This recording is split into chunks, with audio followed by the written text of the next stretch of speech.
दोस्तों, प्राचीन भारत में गरुड़ पुराण को आत्मा, मृत्यु और पुनर्जन्म के रहस्यों का एक महत्वपूर्ण ग्रंथ माना जाता है। इसमें जीवन के विभिन्न पहलुओं के बारे में विस्तृत चर्चा की गई है, विशेष रूप से अकाल मृत्यु के संबंध में। यह कहानी एक ऐसे व्यक्ति की है जिसकी अकाल मृत्यु ने उसकी आत्मा को एक अद्भुत यात्रा पर भेज दिया। एक साधारण गृहस्थ की कहानी। राज्य के एक छोटे से गांव में एक साधारण गृहस्थ रमेश अपने परिवार के साथ खुशहाल जीवन बिता रहा था।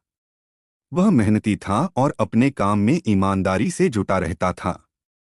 रमेश की पत्नी सीता और दो बच्चे थे जिन्हें वह बेहद प्यार करता था। लेकिन एक दिन एक अप्रत्याशित घटना ने उसकी जिंदगी बदल दी।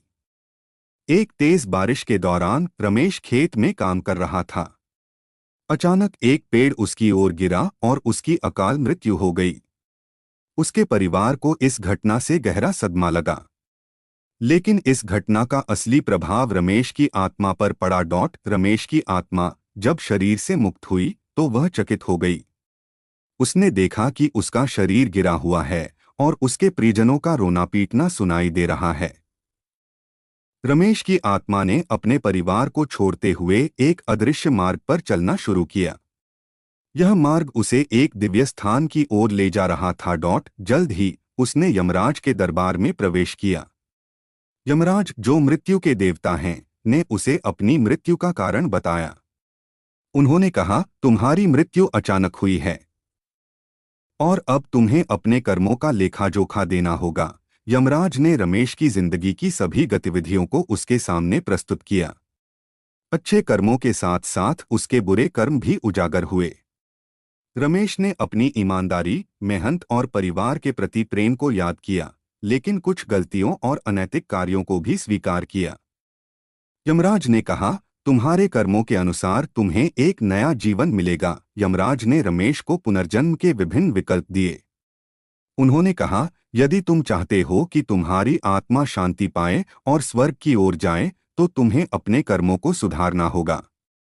रमेश ने आत्मा की गहराई से सोचते हुए यमराज से कहा, मुझे एक मौका दीजिए, मैं अपने अगले जन्म में अच्छे कर्म करने का प्रयास करूंगा। यमराज ने मुस्कुराते हुए कहा, तुम्हारी इच्छा महत्वपूर्ण है, लेकिन तुम्हें यह समझना होगा कि तुम्हारे अच्छे कर्म ही तुम्हें स्वर्ग की ओर ले जाएंगे। इसके बाद रमेश की आत्मा को एक दिव्य पक्षी गरुड़ द्वारा एक सुंदर स्थान पर ले जाया गया। वहां उसे पुनर्जन्म के लिए विभिन्न विकल्प मिले। उसने एक किसान का जीवन चुनने का निर्णय लिया ताकि वह फिर से मेहनत कर सके और अपने परिवार के लिए एक अच्छा उदाहरण स्थापित कर सके। रमेश का पुनर्जन्म एक छोटे से गांव में हुआ। वह अब एक बच्चे के रूप में जन्मा था, लेकिन उसकी आत्मा में पिछली जिंदगी का ज्ञान था।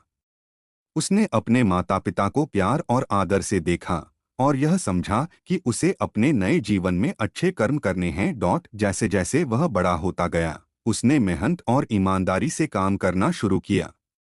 उसने अपने गांव में सभी की मदद की, गरीबों के लिए भोजन जुटाया और हर किसी के प्रति दयालु बना। उसका उद्देश्य अब अपने पिछले जीवन की गलतियों को सुधारना था। वक्त बीतता गया और रमेश ने अपने नए जीवन में कई अच्छे कर्म किए। उसकी आत्मा ने शांति पाई और अंततः उसे स्वर्ग की ओर ले जाया गया। यमराज ने उसे अपने अच्छे कर्मों के लिए पुरस्कृत किया। रमेश ने यह सीखा कि जीवन का सही उद्देश्य केवल सुख साधन प्राप्त करना नहीं, बल्कि दूसरों के लिए जीना और अच्छे कर्म करना है। इस प्रकार गरुड़ पुराण के अनुसार अकाल मृत्यु के बाद आत्मा का मार्ग उसके कर्मों के आधार पर निर्धारित होता है। रमेश की कहानी यह सिखाती है कि अच्छे कर्मों का फल अवश्य मिलता है और हर व्यक्ति को अपने कर्मों का मूल्यांकन करना चाहिए। जीवन की सच्चाई यही है कि हम अपने कर्मों से ही अपनी आत्मा की यात्रा को निर्धारित करते हैं।